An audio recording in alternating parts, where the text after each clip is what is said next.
Buenas, una pregunta, si se observa la pantalla. Sí, sí se observa, Valerie.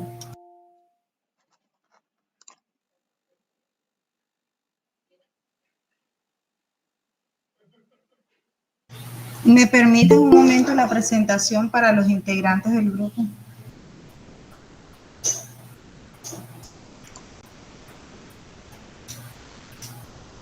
Ok.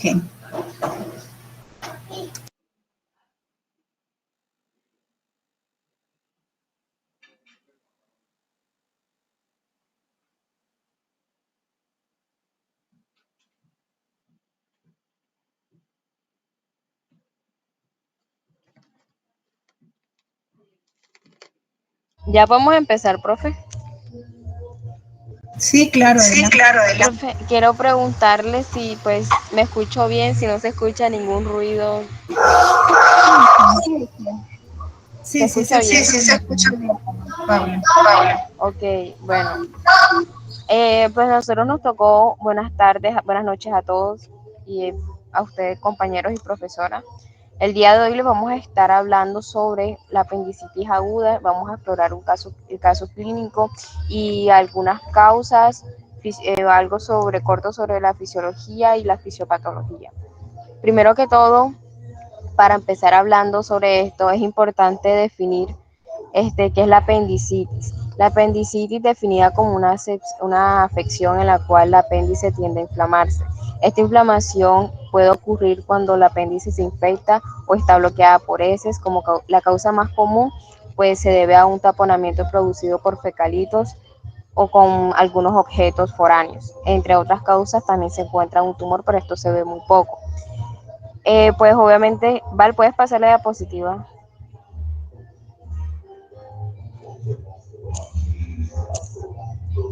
Ay, Dios.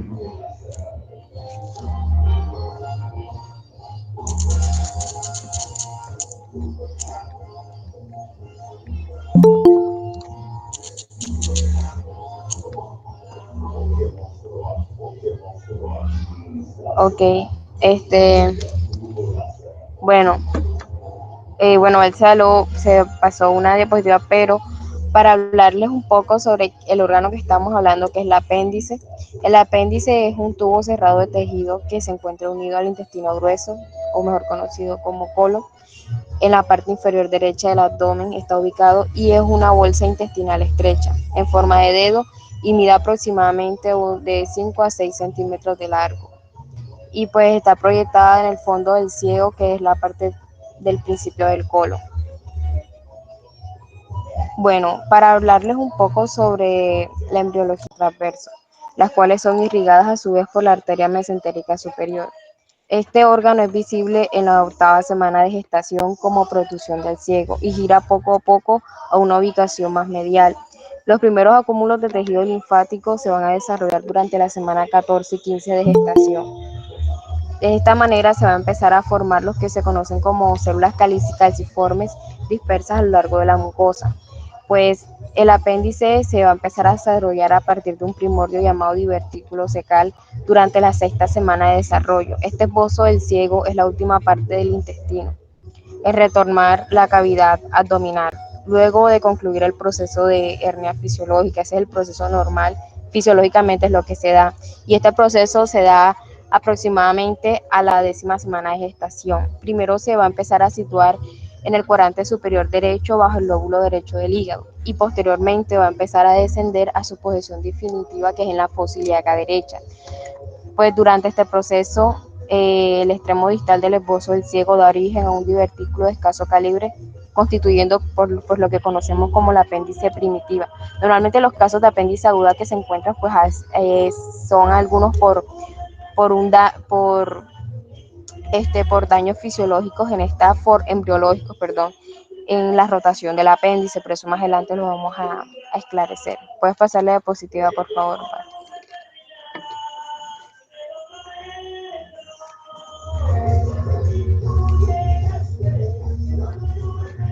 Valerie.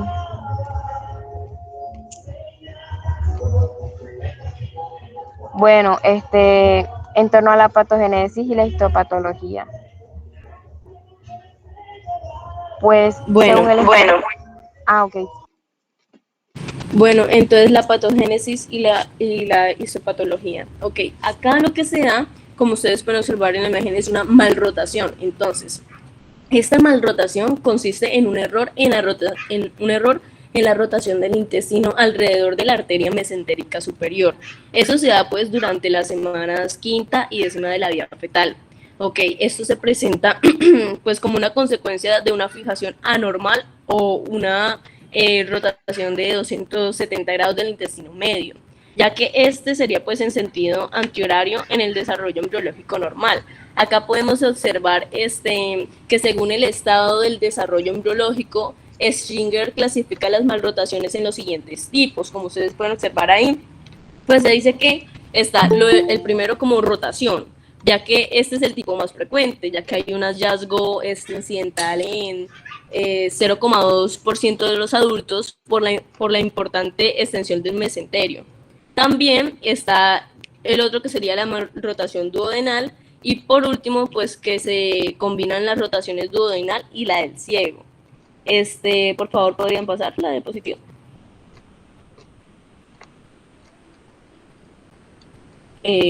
Valerie, por favor.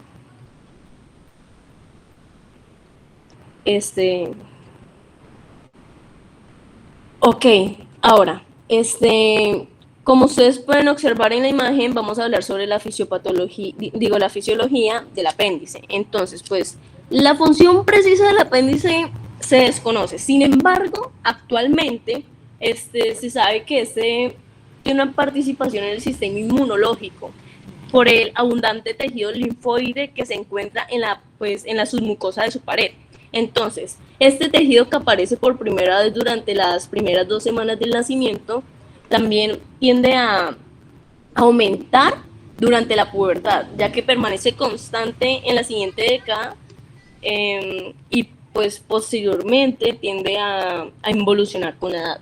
Entonces acá pues participa de forma más activa en la secreción de inmunoglobulinas, pues en particular en este caso se da lo de la inmunoglobulina A, y como pueden observar en la imagen de la fisiología del apéndice, en la parte pues superior se encuentra la ubicación anatómica del apéndice y pues el punto de confluencia con el intestino grueso, además de que se describen las 3 capas del apéndice, la serosa, muscular y submucosa.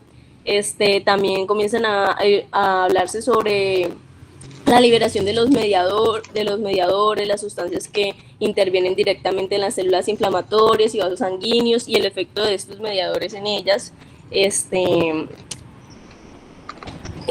También se observa lo de la inflamación. Por favor, la siguiente diapositiva.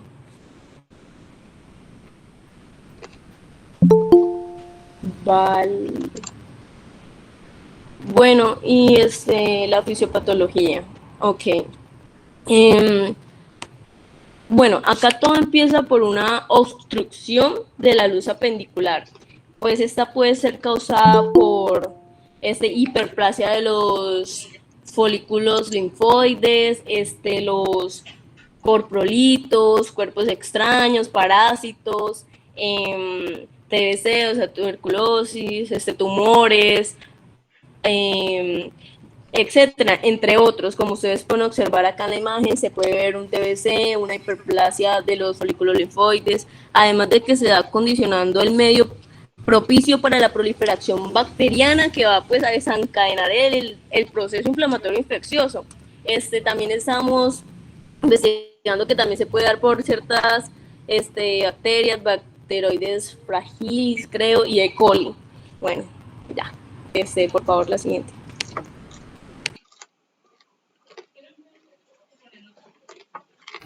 Bueno, yo acá les voy a hablar un poco acerca de los diversos estadios o fases de la apendicitis. Como ya sabemos, la apendicitis es una enfermedad progresiva que puede clasificarse en diversas fases. Aquí nos la presentan como 4 fases. La primera de ellas es la apendicitis congestiva o simple o catarral. Aquí lo que pasa es que se produce una acumulación de secreción dentro del apéndice, haciendo de que el apéndice se distienda, causando un dolor muy característico. Acá también hay ciertos puntos que son relevantes para poder saber qué es una apendicitis congestiva, que sería cuando cuando hay una obstrucción del lumen apendicular, haciendo también de que se acumule la secreción mucosa y se agrande el lumen, como estaba mencionando anteriormente. Tenemos también que el aumento de la presión intraluminar se ve afectada en este caso. Y también hay una congestión y edema de la serosa. Algo que también se me pasó mencionar es que normalmente el apéndice, antes de mostrar todos estos casos de apendicitis, se conecta directamente con el ciego y su secreción fluye hacia el intestino grueso. Entonces, cuando esta apendicitis ocurre, normalmente se da por una obstrucción, ya sea puede ser de heces que están comprimidas. A esto se le denomina hipolito. En segunda instancia tenemos la apendicitis flemonosa o supurativa. Aquí debemos de tener en cuenta de que esta fase se caracteriza por la presencia de pus en el apéndice, haciendo de que se produzca cierta reacción inmunológica, haciendo de que haya un exudado mucopurulento, el cual es como que un drenaje que es como muy espeso de colores ya sea amarillo, gris, incluso verdoso. Entonces, por esa infección, por así decirlo, también se da la infiltración de leucocitos y una congestión intensa y edema seroso. Esto se da porque como hay una inflamación o una infección, pero mejor dicho, esta va a ser como que la respuesta que da nuestro cuerpo para poder sobrellevar, por así decirlo, esta apendicitis. Aquí se da normalmente por úlceras en la mucosa, al igual que una invasión bacteriana, lo que conlleva a eso de la respuesta inmunológica. Como tercer estadio tenemos la apendicitis gangrenosa o necrótica. Aquí hay diversos puntos que son relevantes para poder saber qué es realmente la apendicitis necrótica. Acá hay un intenso proceso inflamatorio, que es mucho mayor al anterior. También se da una anoxia tisular. ¿Qué es una anoxia tisular? Es cuando ya el tejido, en este caso del apéndice, se encuentra sin oxígeno, llevándolo así a que haya una necrosis. También hay una mayor virulencia bacteriana, haciendo que, como ya comenté, con la anoxia tisular, que se necrosis totalmente el apéndice. Bueno, podemos observar que en esa fase gangrenosa, en la imagen que está en la diapositiva, pues en algunos casos puede llegar a tornar el apéndice colores púrpura, verde o incluso gris o un rojo oscuro, y puede empezar a tener una especie de microperforaciones. Estas microperforaciones obviamente poco a poco van a irse, todo ese contenido que está en el apéndice va a empezar a irse hacia el líquido peritoneal y puede empezar a ponerlo purulento tenuamente, incluso esto puede llegar a tornar un olor fecaloide. Y ya en la apéndice perforada ya es cuando esas microperforaciones ya se vuelven más grandes. Generalmente se da en el borde antimesentérico y es adyacente a un fecalito. En fecalito es como acumulación de heces. Entonces, obviamente, ya al haber una mayor perforación y pues lo que va a pasar es que todo el contenido que estaba en el apéndice va a ir al líquido peritoneal, esta vez lo va a tornar purulento, va a llevar a tener el olor fecaloide y ya puede en un futuro, pues lo más probable es que se cause en una peritonitis, pero en algunos casos por una respuesta de nuestro sistema inmune se va a empezar lo que conocemos como plastrón apendicular o absceso apendicular, que no es más que acumulación de pus.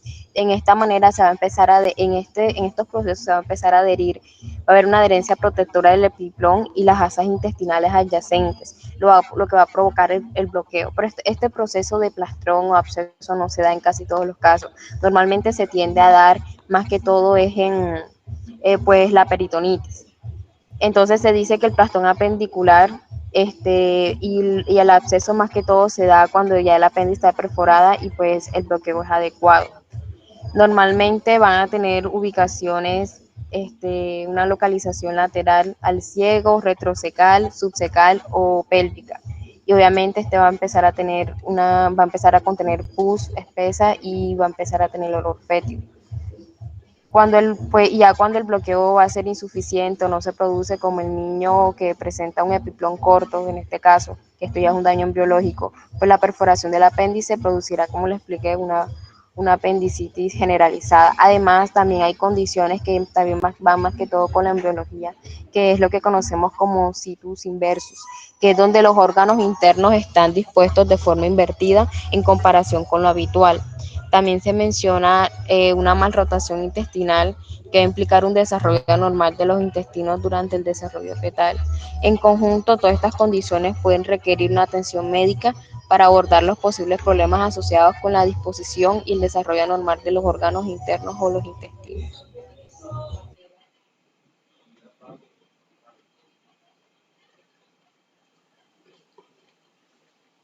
Bueno, ahora sí, entrando a detalle, ya después que sabemos todo esto acerca del apéndice y la apendicitis como tal, le venimos a presentar el caso clínico que nos corresponde a nosotros. Antes de yo hablar un poco acerca del caso clínico, tenemos de saber algo que mencionó nuestro artículo, es que las manifestaciones clínicas de cualquier tipo de malrotación en los adultos se consideran 3 posibles diagnósticos. Uno de ellos es la obstrucción intestinal aguda, el otro sería el dolor abdominal crónico con una obstrucción intestinal intermitente o sin ella. Y otro también que menciona que es como la más relevante al caso clínico de nosotros, sería una enfermedad abdominal común con una sintomatología típica. Entonces ya tratando de mencionar un poco esto, entramos ahora sí hablando sobre el caso clínico. Tenemos un paciente de sexo masculino de 44 años de edad. Él refiere que no tiene ningún antecedente personal ni tampoco familiares relevantes. Tiene un cuadro clínico de 18 horas de evolución, el cual esta evolución consiste en un dolor abdominal en la región mesogástrica que el paciente refiere que se generalizó, haciendo que también se asociara a diversas náuseas y múltiples episodios eméticos. Ya luego acá se hicieron los diversos exámenes, el examen físico y el examen de laboratorio. Tenemos que el examen físico, nuestro paciente presentó taquicardia, también dolor en el flanco y la fosa ilíaca izquierda, y aquí no se presentó ningún signo de irritación peritoneal.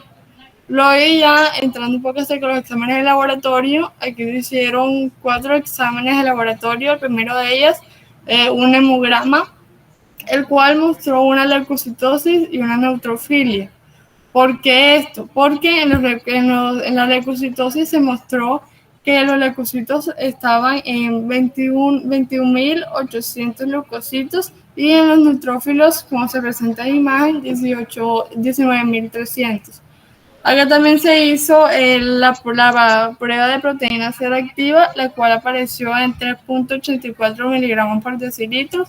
También se realizó un uroanálisis que nos mostraba que estaba dentro de los límites o dentro de los parámetros normales, y también nos presentó una ecografía abdominal total en el cual se observó un ilio inespecífico. Hablando de esa ecografía abdominal, les voy a mostrar lo que nos presentaban en nuestro caso clínico. Acá nos mostraban unas tomografías. Acá no haré mucho énfasis, ya que nosotros no hemos dado este tipo de cosas como para leer tomografías y ecografías y todo eso. Entonces acá tenemos así de una forma muy pero muy general. Tenemos que en esta tomografía se observó una posición anatómica invertida de los vasos mesentéricos superiores. Aquí de estos vasos mesentéricos y de toda esta malrotación era lo que estaba comentando mi compañera anteriormente. Acá también se demostró esa malrotación intestinal con unas asas intestinales delgadas que ocupaban prácticamente todo el abdomen. Acá no hay mucho énfasis en eso, ya que no sabemos cómo leerla específicamente. Espera un momentico, Valerie, quédate ahí. Ok, profe. Bueno, al tener una mal rotación ese paciente, lo normal es que cuando se presenten dolor tipo apendicitis, el dolor sea en fosa ilíaca derecha y no izquierda, ¿cierto? Por la ubicación del colon ascendente. Pero resulta que este paciente, por tener una mal rotación, vamos a encontrar la ubicación del colon ascendente, ahí lo dicen, colon ascendente del lado izquierdo de la cavidad con un ciego retrovesical a la derecha del recto sigmoide. Es decir, no es usual que mi paciente con apendicitis presente dolor en fosa ilíaca izquierda, no es usual. Pero si acabas de observar, al hacerle la tomografía al paciente, se evidencia que hay un defecto, digamos, congénito en el paciente, una malformación congénita. Él nació así.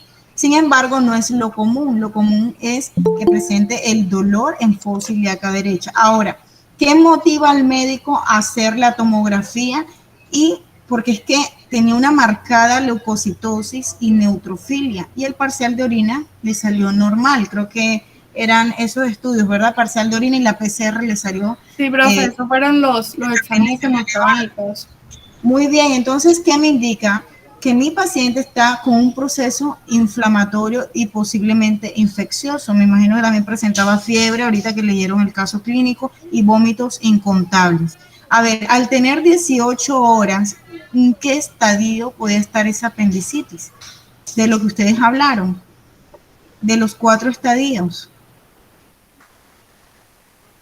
18 horas. Una apendicitis, una vez empieza el proceso inflamatorio en el apéndice, recuerden que el apéndice es una cavidad que se encuentra adherida al ciego. Ahora, tiene diferentes posiciones, esa es otra. Aquí muy bien nos muestran que hay una malrotación en el caso clínico, pero si ustedes investigaron, se pudieron dar cuenta que hay diferentes tipos de posiciones a nivel del apéndice, ¿verdad? La más común es la retrocecal, pero también tenemos debajo del ciego subcecal, pélvica, preilial y retroilial. Esa pélvica, cuando la apéndice, bueno, ustedes lo buscan en imágenes, cuando la apéndice se encuentra pélvica, el dolor que va a presentar mi paciente va a ser un dolor en hipogastro, ¿sí? No va a ser en fosa ilíaca derecha, sino en hipogastro. Es más, las mujeres le dan los dolores como si fueran especie de cólicos menstruales, ¿sí? Y son dolores de un proceso inflamatorio del apéndice. Recordar del apéndice también, pasa la siguiente imagen que te iban a mostrar ahorita.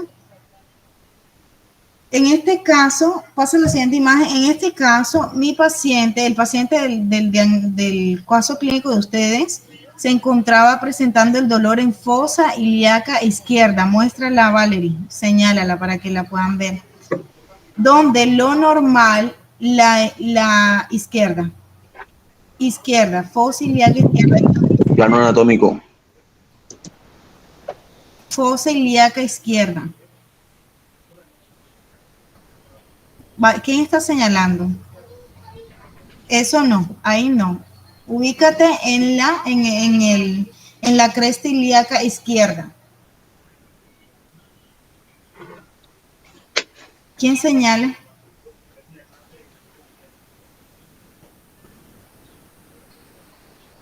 ¿Me están escuchando? Sí, Sí, profe. sí. Pero lo que pasa es que Val tiene el internet un poquito lento, entonces por eso hemos tenido Ok, un poco... bueno, ustedes logran observar allí. Fosa ilíaca izquierda es, allí normalmente vamos a encontrar qué porción del colon. Colon, sigmoide y sigmoide, exacto. Eso es lo normal, por eso uno no piensa en fosa ilíaca izquierda en apendicitis, porque el apéndice debería estar ubicada, adherida al ciego, ubicada en donde, en fosa ilíaca derecha, que sería del otro ladito, sí, del lado contralateral. Se ubican por la derecha. Ok, pero resulta que cuando el apéndice está pélvica, los dolores van a ser en hipogastrio, que sería el centro entre la fosa ilíaca derecha y la fosa ilíaca izquierda. Las mujeres van a presentar dolores pélvicos tipo cólico menstrual y es un proceso inflamatorio típico de apendicitis. Cuéntame, Juan David. Profe, suponiendo que llega un paciente con un fuerte dolor en la fosa ilíaca izquierda, ¿qué podría ser? No es apendicitis, que está en la fosa ilíaca derecha. No es lo común, porque además estos casos, como el que están presentando en el grupo de Valerie, no es que sea muy común esos procesos de malrotación, esos son problemas embriológicos, digamos, malformaciones con los que nacen, pero no son muy comunes, ¿no? Lo común es que la persona tenga su apéndice ubicada en el ciego, en fosa ilíaca derecha, ¿sí? Por eso el dolor, por lo general, se va a presentar allí, pero de acuerdo a la posición del apéndice, porque el apéndice tiene diferentes posiciones anatómicas. Lo más común es la retrocecal, como les acabo de decir, pero ella puede estar ubicada prelial, parelial, subcecal, sí, y pélvica. Cuando está ubicada pélvica, el dolor es en hipogastro. Entonces, nosotros como médicos tenemos diagnósticos diferenciales y uno de ellos podríamos pensar en una EPI, una enfermedad pélvica inflamatoria por el dolor, sí, pero nos llama la atención son los leucocitos, la leucocitosis y la neutrofilia. Bueno, en fin, eso lo van a aprender más adelante. Lo que les quiero decir con esto es que ya ustedes conocen cuál es la distribución del tubo digestivo a nivel fisiológico, las funciones y demás. Recuerden que la apéndice qué bonito, es una porción allí que se encuentra adherida al ciego, que sería el inicio del intestino grueso o del colon ascendente. Recuerda que allí no debe haber nada estancado, por allí se moviliza materia fecal igual que en todo el colon o el intestino grueso. Pero una de las principales génesis del proceso inflamatorio en el apéndice son que se acumulen semillas, que se acumulen fecalitos, que se acumulen fecalitos es materia fecal, que se acumulen parásitos o que se queden estancados allí parásitos, y eso lo que hace es una proliferación bacteriana en el lumen de la apéndice, que lo que va a hacer es a inflamar la mucosa y posteriormente todas las capas del apéndice. Lo ideal aquí, pues obviamente es intervenir al paciente porque si pasan más de 72 horas, el apéndice se perfora, llegaría a su estadio 4, que era el que estaban nombrando anteriormente. Y si llega al estadio 4, ¿qué pasaría, Paula? Si hay una perforación del apéndice, sale materia fecal. Señora, pues posteriormente puede llegar una peritonitis. Muy bien, ¿por qué? Porque ¿cómo se encuentra la cavidad? Pues la cavidad se encuentra totalmente, ¿cómo se dice? Aséptica. Excelente, muy bien. ¿Listo? Bueno, básicamente eso era lo que... ¿Tienen algo más para decir? ¿No? Básicamente, Pues, eso es lo que queremos cuando presenten ustedes casos clínicos, mirar qué ocurre en anormalidad y lograr hacer el paralelo con la parte fisiológica. ¿Listo? Vamos con el siguiente grupo. ok, profe, Grupo gracias. G1, por favor. En el grupo G1, ¿hablaría quién boca o hablaría, creo que el caso clínico es, en el grupo G1, el caso clínico sería esófago o puede pasar el grupo de boca, como quieran.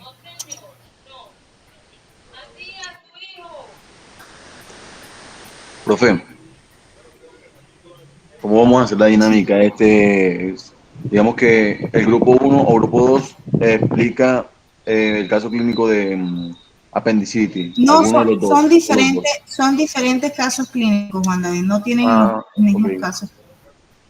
Pensé que nos íbamos a intercalar. Sí, porque son diferentes casos clínicos, no son iguales. Cada quien le tocó quizás hasta el mismo órgano, pero con diferente patología.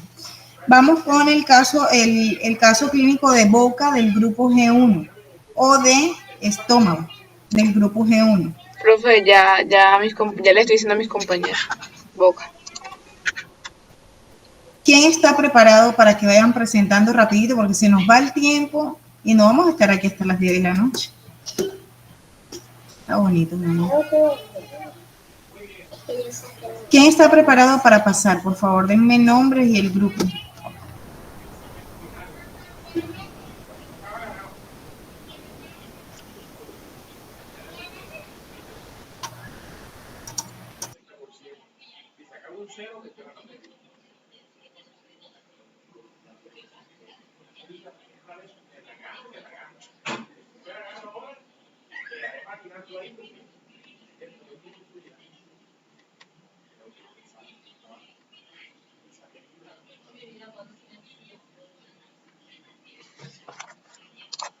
O hablaría, creo que el caso clínico es en el grupo G1, el caso clínico sería esófago o puede pasar el grupo de boca, como quieran.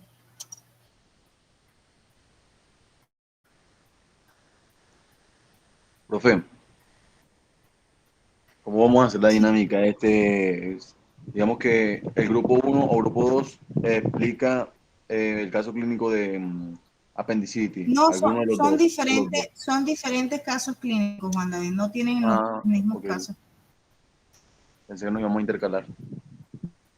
Sí, porque son diferentes casos clínicos, no son iguales. Cada quien le tocó quizás hasta el mismo órgano, pero con diferente patología. Vamos con el caso clínico de boca del grupo G1 o de estómago del grupo G1. Profe, ya le estoy diciendo a mis compañeros. Boca. ¿Quién está preparado para que vayan presentando rapidito? Porque se nos va el tiempo y no vamos a estar aquí hasta las 10 de la noche. Está bonito, ¿no?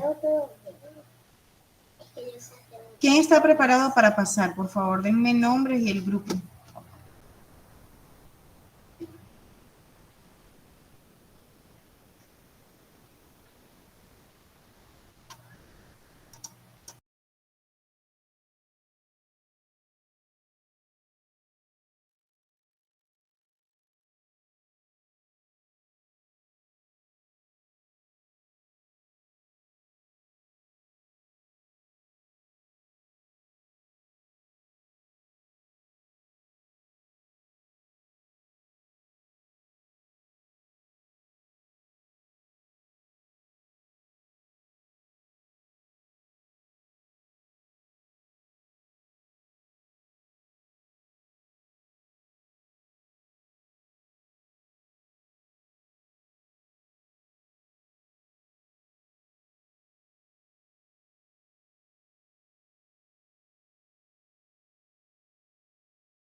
A ver qué grupo se va a presentar de María Fernanda del G1, por favor.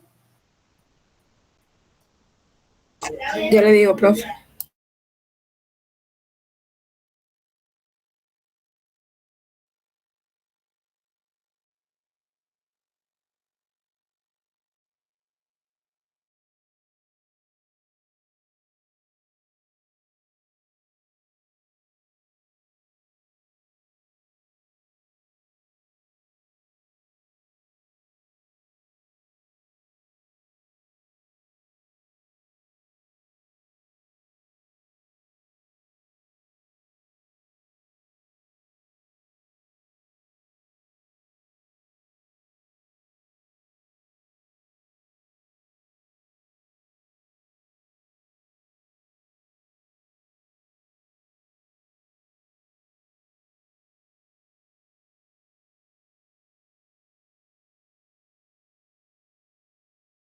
Profe, algunos compañeros me están diciendo que no hicieron diapositivas porque pensaron que no era obligatorio, entonces para ver si pueden decirlo sin diapositivas.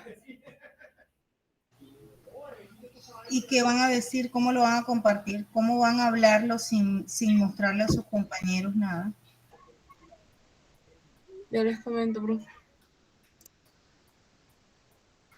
sea, pueden proyectar el caso clínico como tal. Ah, bueno, sí, lo pueden hacer. Claro.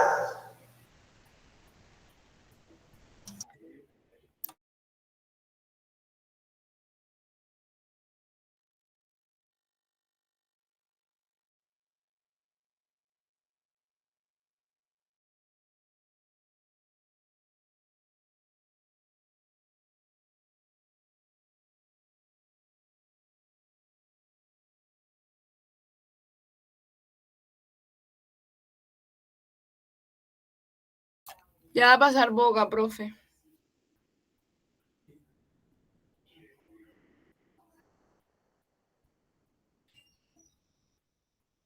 Los integrantes, María Fernanda. Ya le digo. Espérate que yo los tengo aquí, ellos me enviaron el trabajo y yo lo... Boca del grupo 1, ¿cierto? Sí, es el grupo de María Jimena, profe.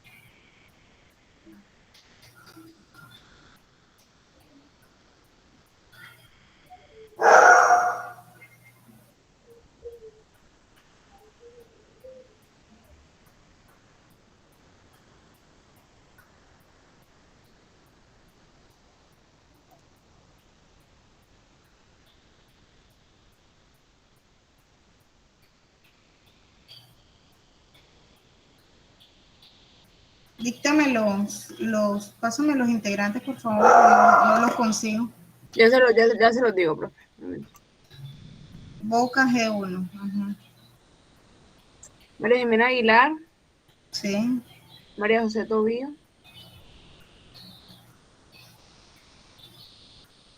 Ya le digo el resto.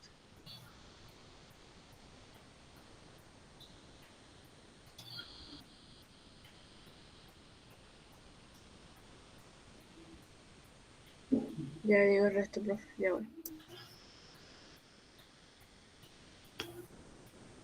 A ver, con esta dinámica en la que vamos, no vamos a poder pasar sino como 4 grupos y no podemos hacer esto. Cada 15 minutos, cada grupo debe durar 15 minutos. A ver,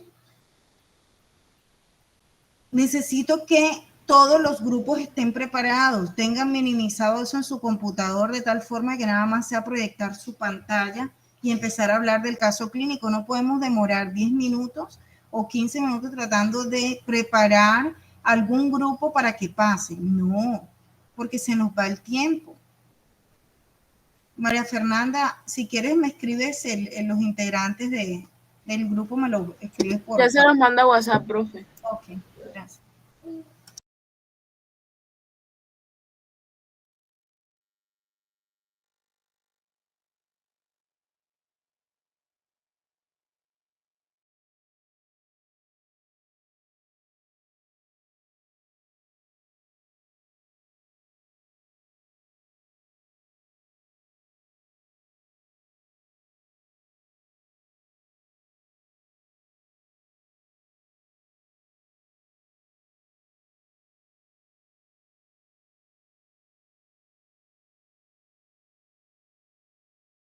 Pero fue un momento que está cargando, se disculpe la demora.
Bueno, primero que todo, muy buenas noches ya a todos.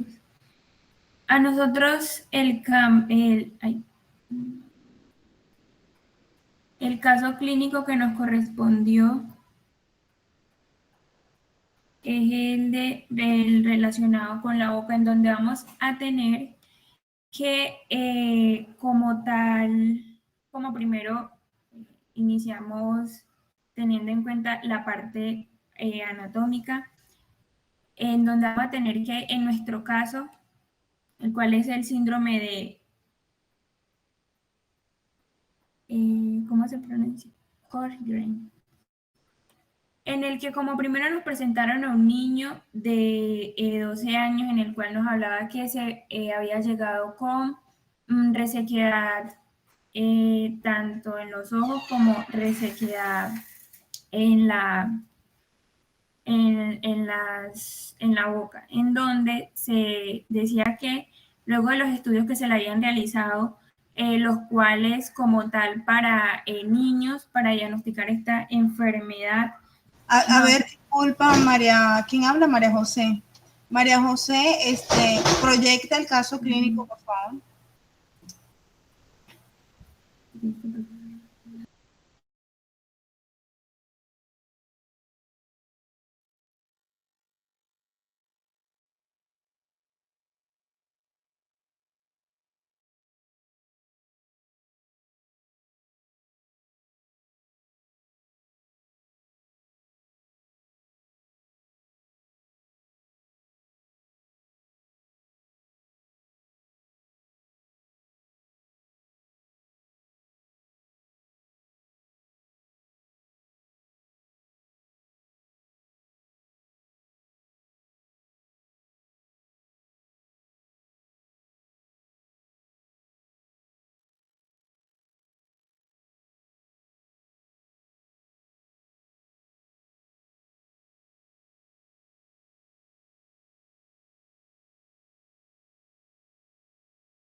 Listo, Majo, ahí te estoy proyectando el caso clínico.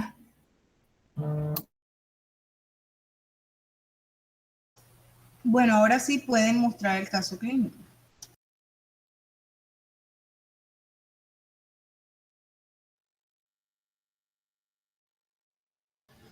Mafe, déjame, yo lo proyecto porque de ahí no se persigue muy bien, no lo persigo muy bien yo. Gracias.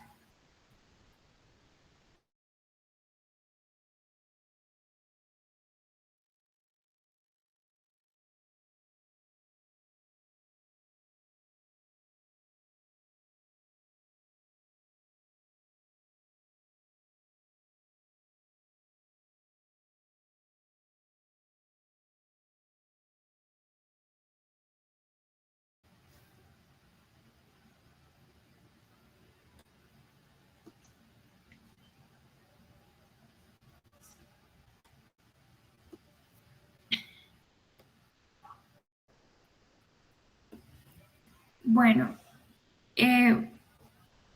vamos a tener que el paciente, como ya le había mencionado anteriormente, tenía 12 años, era un niño, sexo masculino, con historial clínico de artralgia de 3 años de evolución y seroftalmia dudosa. El examen físico mostró leve congestión conjuntiva, boca seca, hiperlasitud de rodillas. Nos presentaron las pruebas de laboratorio, donde se realizaron hemograma, BCH que dieron como resultado normal, anticuerpos antinucleares, también se le realizó el factor reumatoide y menciona que se sospechó como tal el síndrome y se completó el estudio realizándole el test de Schirmer que determinó José Coleve, se le realizó la gammagrafía de la glándula salivar para determinar la causa de por qué tenía las glándulas como tal afectadas, el cual dio que mostró difusiones en las glándulas maxilares y parótidas, en donde vamos a tener que estas son las glándulas principales. Se realizó una biopsia de glándulas salivales que mostró focos de infiltrado linfoide acinar y peridutal. Se confirmó el síndrome y se inició tratamiento con, bueno, ahí mencionan los medicamentos con los que se inició el tratamiento. Referente a... Bueno, muy bien. A ver, ese caso clínico es como un niño, muéstrame la edad, ¿cuántos? 12 años. 12 años, sí, señora. De 12 años con síndrome de Sjögren. Este síndrome Sjögren es un síndrome de sequedad de mucosa, ¿sí? De hecho, les muestran que el paciente tiene un ojo rojo y ojo seco. También les muestra que tiene problemas en glándulas salivales.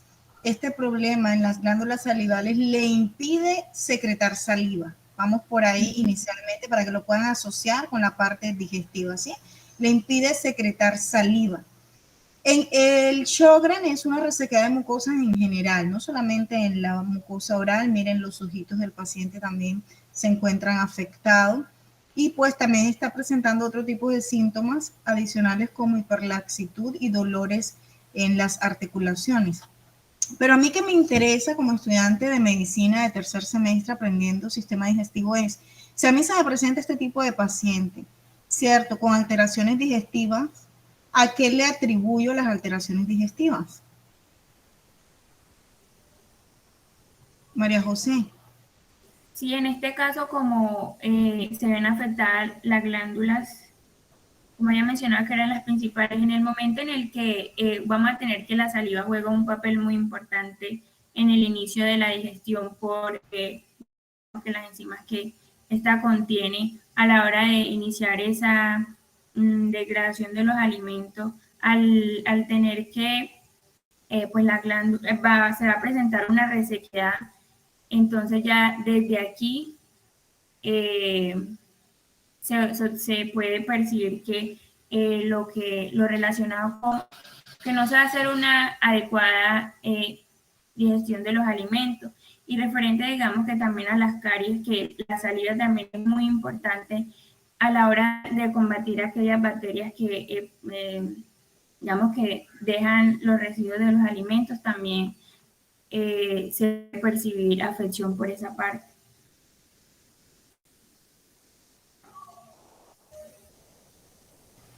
¿Quién más del grupo?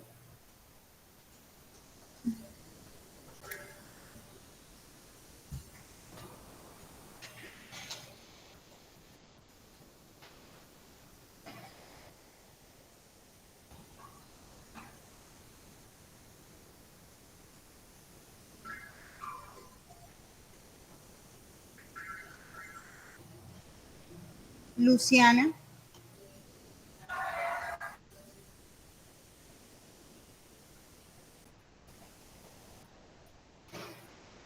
María Jimena.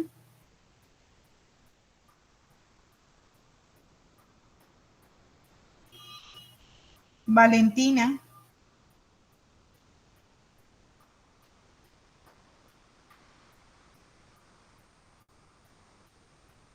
No se encuentran. Profe, es que muchas están teniendo inconveniente con la señal. A ver, ¿qué tenías qué habías traído, María José, para compartir? Háblanos de Sjögren.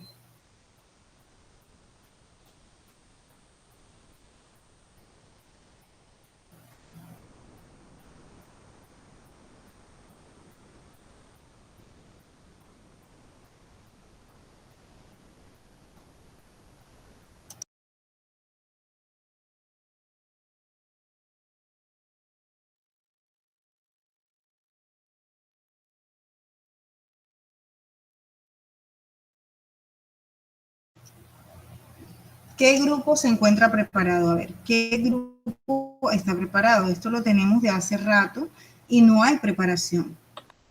¿Qué grupo va a pasar? Nosotros somos ascariasis biliar. Adelante. ¿De qué grupo? Grupo 2.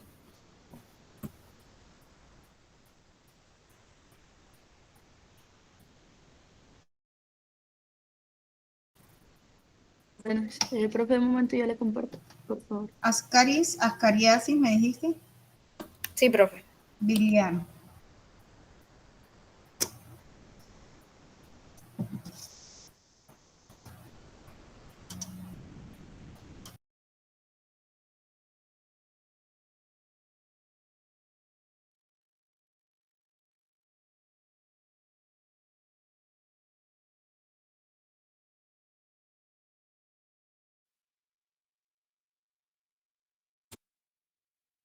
Ok, 15 minutos, adelante.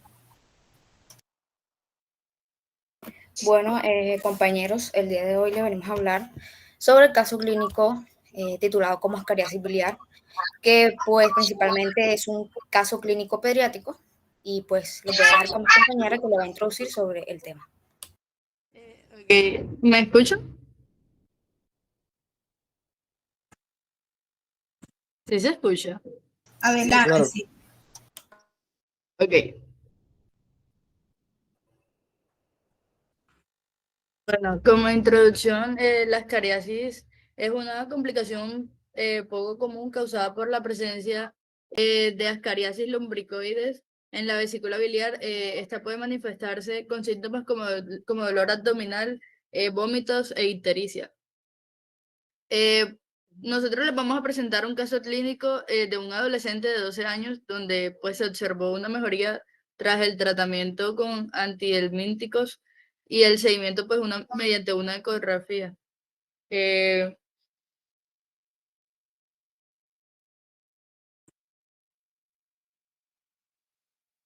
La fisiología pues la ascariasis se presenta como una condición en la que los parásitos del género Ascaris afectan el conducto biliar, lo que puede causarle una obstrucción e inflamación. Los parásitos pues van a migrar desde el intestino delgado hacia el conducto biliar, lo que le va a provocar pues un síntoma como dolor abdominal, ictericia y fiebre. Los humanos se van a infectar con ascariasis a través pues, de la ingestión de sus huevos que se presentan en el suelo contaminado, de modo que el estadio infectante de los huevos son larvados.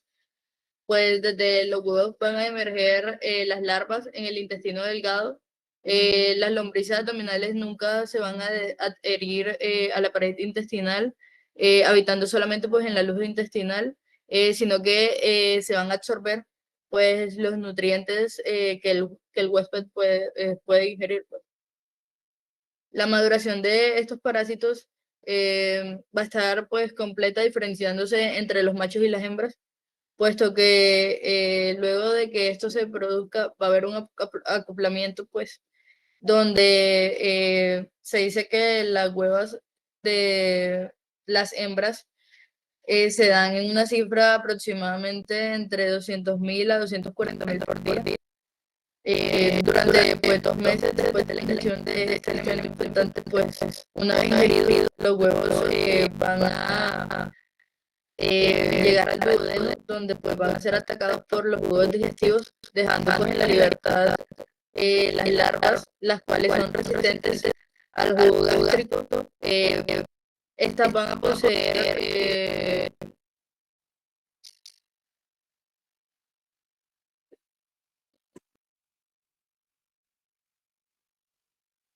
se puede decir como una gran movilidad, donde pues van a penetrar a la mucosa duodenal, donde pues van a llegar a la circulación portal dirigiéndose un poco más al hígado, donde regularmente pues entre un periodo entre 72 a 96 horas posteriormente a su migración van a girar hacia el corazón, perdón, pasando pues a los pulmones a través de la circulación pulmonar, donde van a llegar pues a los capilares pulmonares, donde van a quedar atrapadas Es en este momento donde las larvas van a romper el endotelio capilar y van a penetrar los alveolos, ascendiendo por los bronquiolos y por los bronquios a la faringe. En cuanto a la fisiopatología, la colicistitis por ascariasis, que sería pues una enfermedad, ya como habíamos dicho, va a ser causada por la invasión del tracto biliar por el parásito. Los síntomas son similares a la de una litiasis vesicular debido a la obstrucción. La fisiopatología de la ascariasis biliar pues va a implicar aspectos importantes cuando los parásitos del género Ascariasis van a alcanzar la etapa adulta en el intestino delgado, produciendo pues los huevos que son liberados en las heces humanas, donde pues los huevos van a contaminar el suelo y el agua, con lo que va a llevar a la transmisión de la infección. Como mencionamos anteriormente, también cuando se van a ingerir los huevos contaminados, las larvas van a eclosionar en el intestino delgado y van a atravesar pues, la pared intestinal hacia la circulación sanguínea y linfática. Desde ese momento las larvas van a migrar hacia los pulmones, donde van a atravesar pues, los alveolos y van a ser deglutidas para entrar al intestino delgado, complementando sus ciclos de vida. Y pues en el caso ya de la ascariasis biliar, las larvas pueden entrar activamente desde el intestino delgado hacia el sistema biliar a través del conducto pancreático o del conducto biliar. Una vez en este conducto, pues las larvas van a causar una absorción mecánica o una inflamación que los va a llevar pues, a los síntomas anteriormente mencionados, que eran dolor abdominal, ictericia e incluso complicaciones como poliangitis. Cabe mencionar que la fisiopatología exacta puede variar según la ubicación. La respuesta individual del paciente a las afecciones por ascariasis y lumbricoides.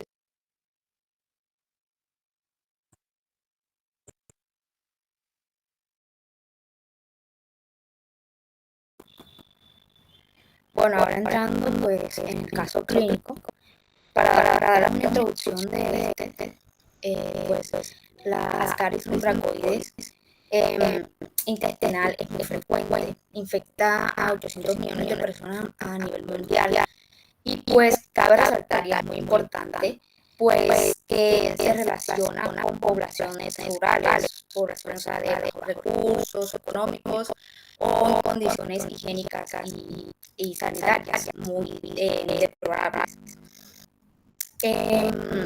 Y pues por ende en países en vías de desarrollo. Entonces, entrando ya en el caso clínico, pues se presenta un paciente de 12 años y 9 meses, es residente de Quito, Ecuador, con inmunizaciones completas, pues relata sin antecedentes de importancia. Presenta hiporexia, que básicamente en términos médicos sería pues, la disminución del apetito, y astenia, pues debilidad. También presenta lo que es dolor abdominal localizado en el epigastrio y pues, en el cuadrante superior derecho como un mondocólico, mencionando que pues ese dolor es de 9 de 10. Claro, es un dolor muy fuerte, viéndolo desde ese rango. Y pues menciona que este incrementa con la ingesta de alimentos. Y pues también está asociado con vómitos, con vómitos, pues debido a esta problemática. Cabe resaltar que pues a los 15 días este paciente presenta un vómito achocolatado, pues que es ese vómito tipo marrón. Y por ende, este cuadro se va a asociar a lo que es la ictericia generalizada, por la persistencia de, pues, por la persistencia más que todo del dolor abdominal e hiporexia, por la cual se acude al centro de salud. Pasa, por favor. Listo, ya acá en el examen físico, pues al realizarle este examen se encuentra que el paciente tiene pues piel ictérica, las escleras también se encuentran en este estado, que básicamente sería pues el color amarillento en la piel y pues en los ojos. También pues encontró mucosas orales húmedas y pues al examinar se notó también lo que fue el abdomen suave, depresible, doloroso a la palpitación de lo que va a ser el hipocondrio derecho y pues el epigastrio. Se relata que pues el signo de Murphy es negativo, que este básicamente sería que cuando da negativo es cuando pues el paciente no siente ni dolor, no siente dolor ni interrumpe pues su respiración después de una inspiración profunda, mientras se palpa o se comprime la zona. Cabe resaltar que se realizan exámenes, aquí podemos observar en la tabla, donde se evidencia un aumento en las enzimas hepáticas, pues las bilirrubinas también se encuentran aumentadas, a expensas de la bilirrubina directa, coincidente con ictericia, claramente, y pues compatible con el proceso de colestasis, y por ende se realiza una ecografía abdominal. Como podemos ver en la ilustración, pues se reporta la vesícula biliar distendida, que básicamente sería la vesícula biliar dilatada en términos médicos. En su interior se observa como pues parte del contenido podemos observar que tiene 3 milímetros de grosor, sugestiva de ascariasis. Hay que resaltar que esos exámenes de laboratorio fueron realizados aquí en la fecha que se le pone el 06/07/2018 y pasa porfa.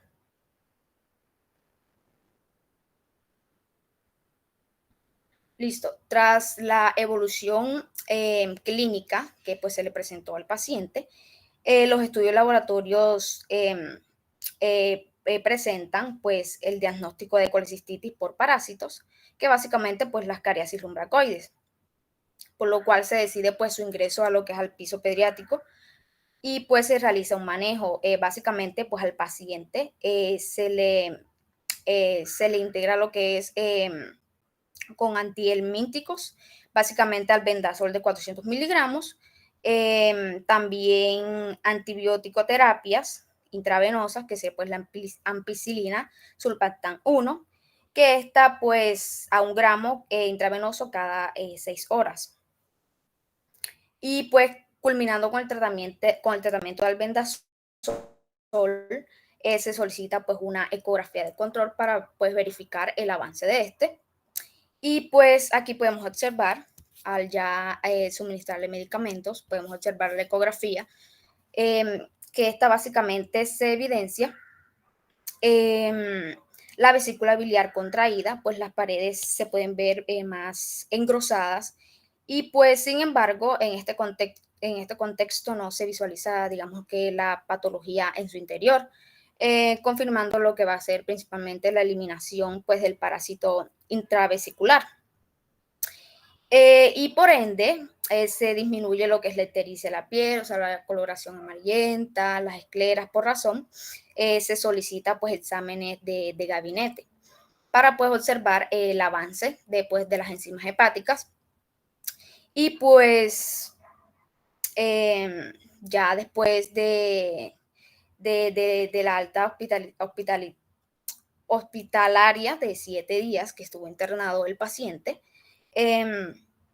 se pudo ver que pues en los exámenes físicos realizados en los exámenes que se les realizaron por las enzimas hepáticas, pues se pudo evaluar que pues volvió a la normalidad y pues estos exámenes de control pues se encuentran en normal estado. Profe, después de este grupo pasa el mío, que es el de estómago de grupo 2. Ok, bueno, en el caso de este grupo, el paciente tenía una parasitosis, pero el parásito se encontraba al interior de la vesícula biliar, ¿sí? El parásito se llama Ascaris lumbricoides y la enfermedad se llama ascariasis, ¿sí?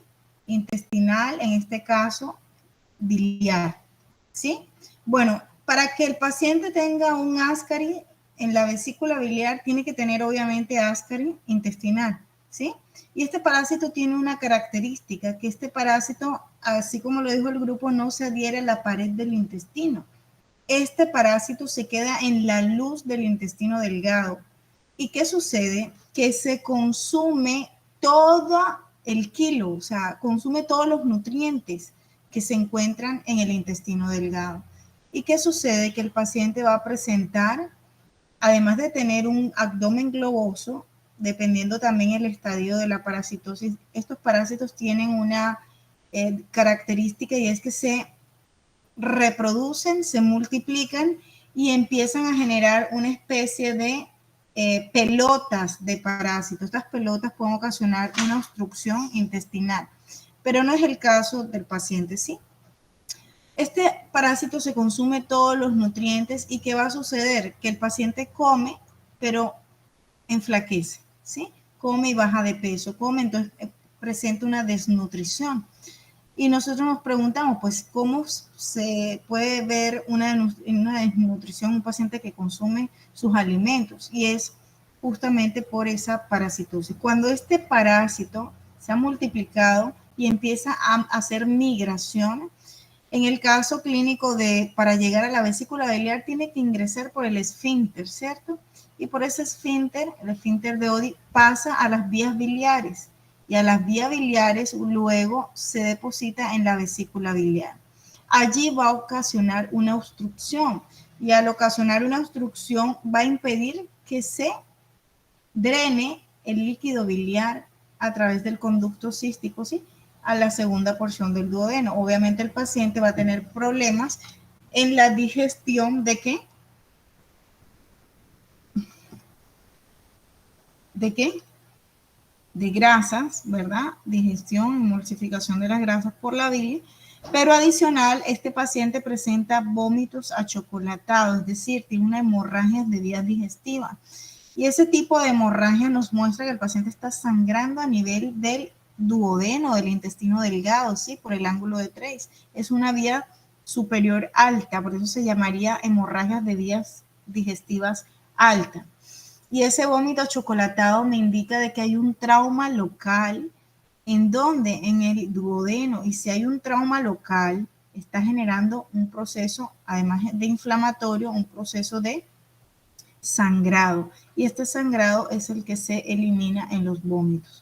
Muy bien, obviamente este paciente con esta patología va a verse alterado totalmente todos los procesos digestivos, porque inicialmente tenía hasta las enzimas hepáticas elevadas, lo cual indica de que el órgano entró en disfunción, y a nivel digestivo el hecho de no drenar adecuadamente el líquido biliar, que hace parte fundamental del proceso de digestión, pues obviamente también va a verse alterado el proceso digestivo. ¿Qué hay que hacer con este paciente? Pues desparasitarlo, trabajarle la parasitosis y el proceso inflamatorio, darle analgésicos, inclusive antibióticos, porque ya hay un daño de la barrera protectora, ¿cierto? Eso lo hablamos en clase, y cuando ya hay un daño de la barrera protectora del intestino, de la luz, pues obviamente las bacterias empiezan a invadir y empiezan a generar problemas infecciosos. Muy bien, sigamos con el siguiente grupo. Profe, después de estómago puede seguir obstrucción intestinal de grupo 1. ¿Qué grupo va a pasar? Estómago de grupo 2. Adelante. 15 minutos.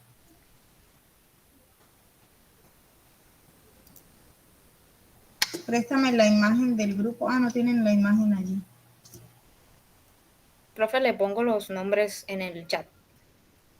Okay. ¿Tú te sabes los nombres? Profe, los de mi grupo de estómago, de grupo 2, Luisa Herrera. Luisa Herrera. Señora. Haider Rodríguez. Haider. Señora, Haider Rodríguez. Sí. Hanner Parodi. Ok. Marisabel Tapia. Y mi persona, Jacir Bolaño. María Isabel Tapia. Profe, Shaire. ¿Shaire qué? Shaire, ¿cuál es tu profe? No me sé el apellido. Álvarez. Álvarez. Álvarez. Adelante. Hazir, ya presentaste. Ok. Pon desde la introducción para dar primero una introducción. No, abajo, está bien abajo. Ahí. Bueno, el caso de nosotros se trata sobre los tumores neuroendocrinos. ¿Sí se me escucha bien?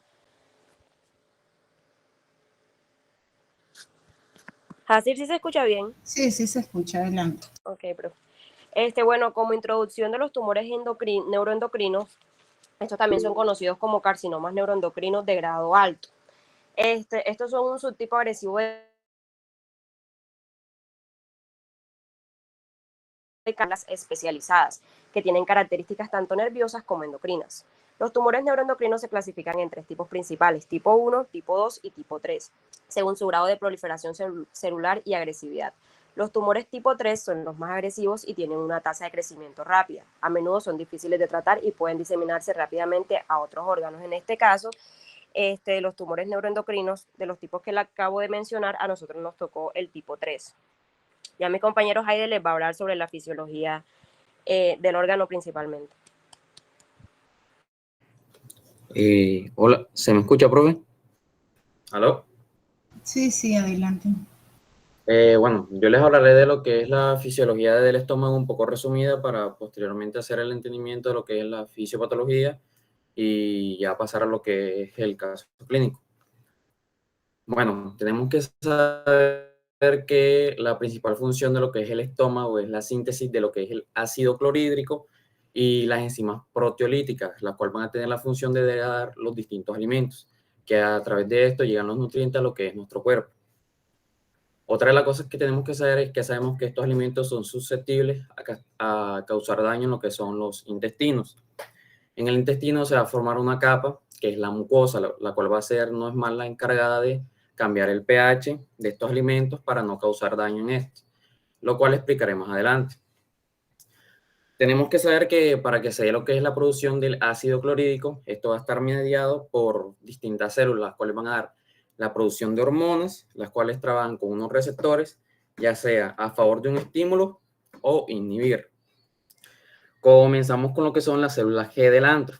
Estas van a ser encargadas de lo que es producir gastrina. Van a trabajar con un receptor, el cual es el CCDK o colecistoquinina.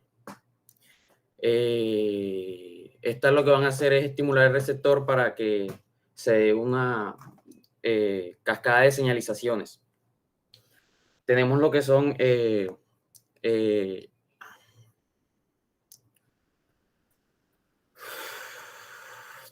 las células poganglionares. Esta es la que van a ser las encargadas de producir acetilcolina. Van a trabajar con el receptor M3 o muscarina. Y tenemos por último lo que son las enterocromafinas. Estas tienen dentro de ellas un almacenamiento de lo que es estamina. Estas en forma de granulocitos. ¿Qué va a pasar aquí? Al llegar los alimentos, se va a dar lo que son unos estímulos. ¿Qué pasa? Que se secretan estos granulocitos que trabaja la estamina con el H2. Una vez trabajan estos 3 receptores juntos, lo que va a pasar es que va a trabajar lo que es la bomba de ion hidrogenón, que se dan lo que son las células parietales, dando lo que es la producción del ácido clorhídrico. Tenemos que saber que la producción del ácido clorhídrico se da principalmente en lo que son las células parietales, a través de los distintos estímulos. Y cuando les hablaba de un estímulo inhibidor, tenemos que saber que esto se da a través de la célula D. Lo que van a producir es somatoestatina, lo que inhibe la producción de lo que es el ácido clorhídrico. Como lo explicaba la profesora anteriormente en clase, tenemos que saber que esto se da a través de 3 fases, lo que es la fase cefálica, la gástrica y la intestinal. Como sabemos, la fase cefálica, esta inicia ya sea a través de un olor, pensar o comer algún alimento, que es donde inicia lo que es la fase gastrointestinal. Cuando hablamos de lo que es la fase gástrica, aquí es donde el alimento ingresa a nuestro cuerpo, se dan ciertos estímulos y empieza lo que es la producción del ácido clorhídrico. Y por último, lo que es la fase intestinal, que es donde se da la más importante por lo que es la protección del intestino, ¿Qué pasa? Cuando ya el alimento ha sido parte de este degradado en lo que es el estómago, al pasar a lo que es el intestino, en el intestino se va a secretar lo que es agua y bicarbonato. ¿Esto para qué? Para que el pH del alimento, el cual ya ha sido degradado, pueda ser cambiado a neutro o no es más que alcalino, y así no causar algún tipo de daño en lo que es el intestino.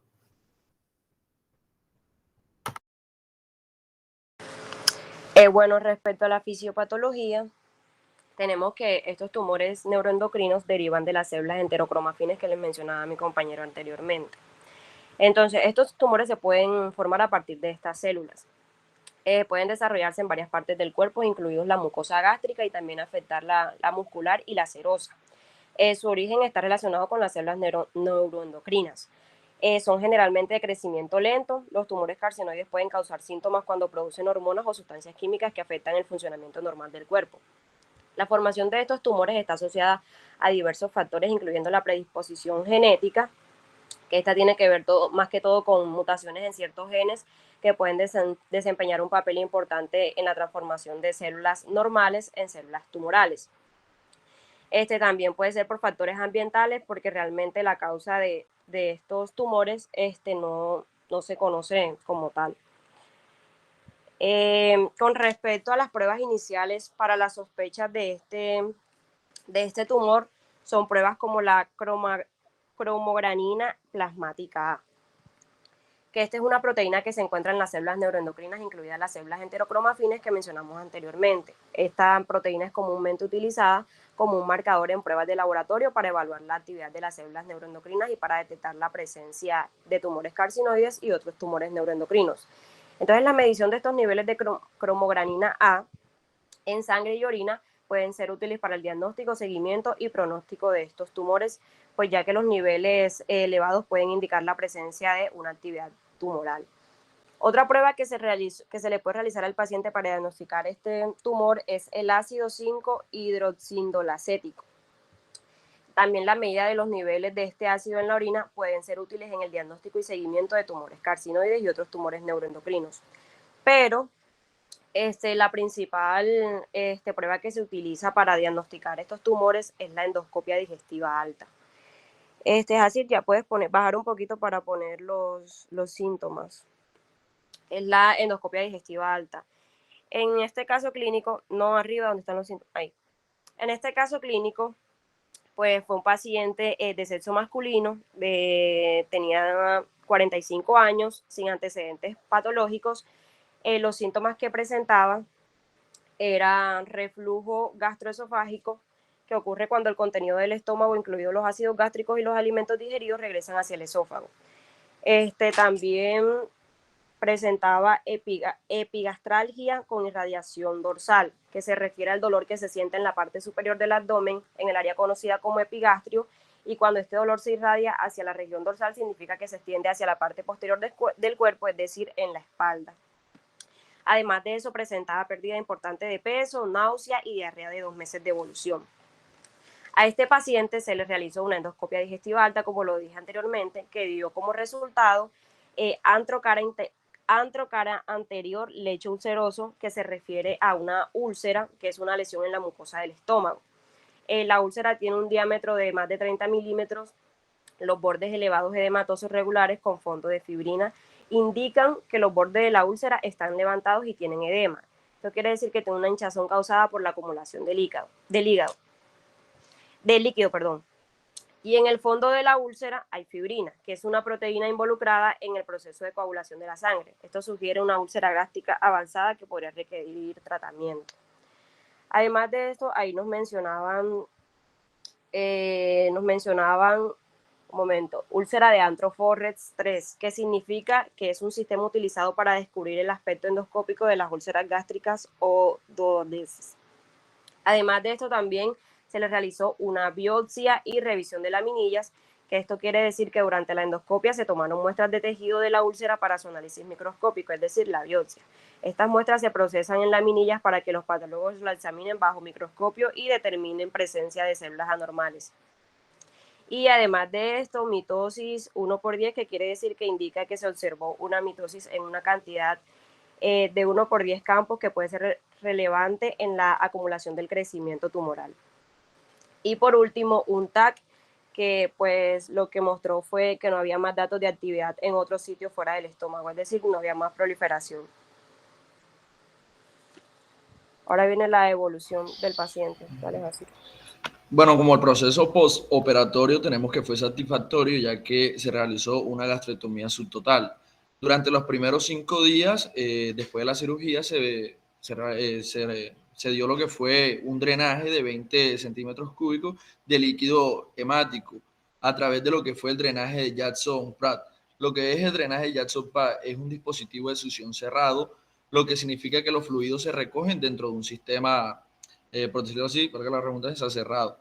Permaneció en ayuno durante lo que fueron 4 días, luego comenzó una dieta líquida amplia, lo cual toleró muy bien, y después de 6 días se le dio de alta con una receta de paracetamol y enzimas digestivas. Además, se le dieron unas recomendaciones para una dieta blanda y estuvo en revisión, en control, lo que fueron 2 semanas después, lo cual no presentó ninguna molestia. El informe patológico confirmó el diagnóstico de un tumor neuroendocrino.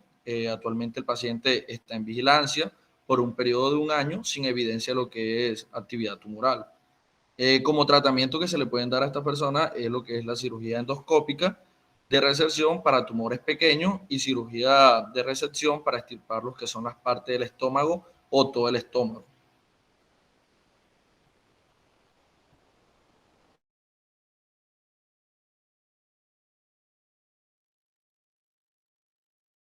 Listo, profe.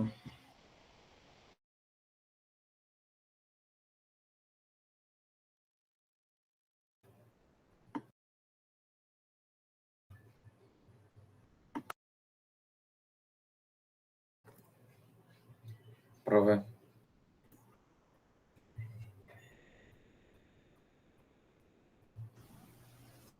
Muy bien. A ver, en este caso estamos frente a un tumor neuroendocrino en estómago. Pues los principales síntomas del paciente, como lo nombraron ustedes, eran reflujo gastroesofágico. Creo que dolor también. Estaba mirando el caso clínico un momentico acá que ustedes verificando los síntomas. Creo que era reflujo gastroesofágico, diarrea, náuseas, epigastralgia. Ok.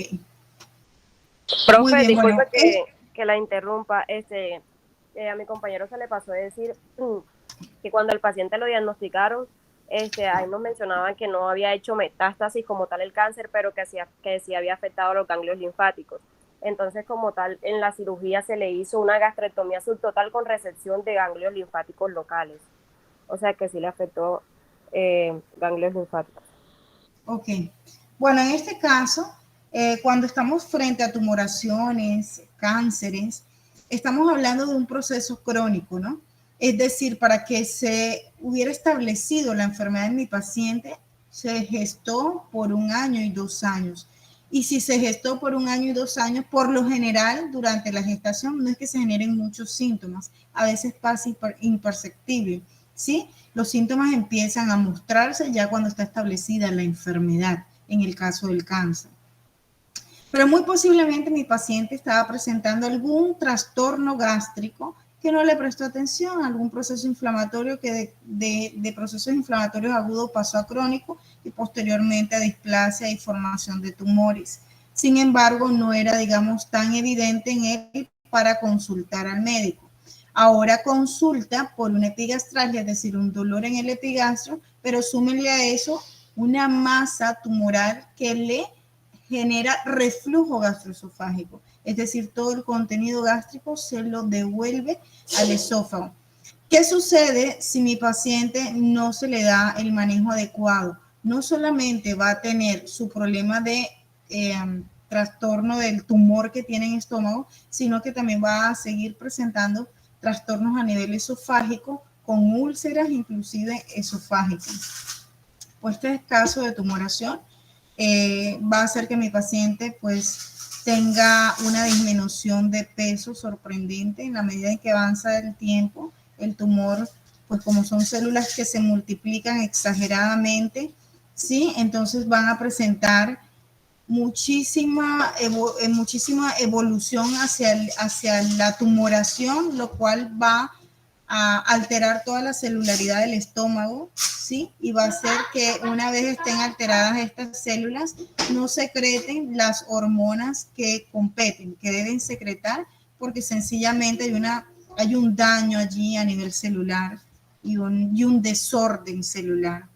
A nivel digestivo, mi paciente no va a procesar obviamente adecuadamente los alimentos a nivel estomacal, y de ahí en adelante mucho menos, ¿no? Porque si no se logra una buena digestión en el estómago, mucho menos el tránsito que va a venir más adelante, que sería intestino delgado y el proceso de absorción de nutrientes. Entonces, un paciente que va a disminuir muchísimo de peso no va a poder tener una digestión adecuada y tampoco va a poder secretar adecuadamente todas las sustancias endocrinas, todas las hormonas, y no solamente eso, sino a nivel paracrino. Recuerden que esto fue un tumor neuroendocrino de células enterocromáfines, lo cual indica de que se va a ver mucho afectada la parte paracrina del paciente y la formación del ácido clorhídrico. Muy bien, entonces vamos con el siguiente grupo, por favor, y ya terminamos, porque son 15 minutos más, terminamos con el grupo que viene a continuación. Profe Colón. ¿De qué grupo? Grupo 1. Adelante. Díctenme los integrantes, por favor. Deme un segundo, ya voy a compartir. Profe, los integrantes son María Isabel Huáqueta, Kareli Villalba. Igual ahora van a aparecer en la diapositiva.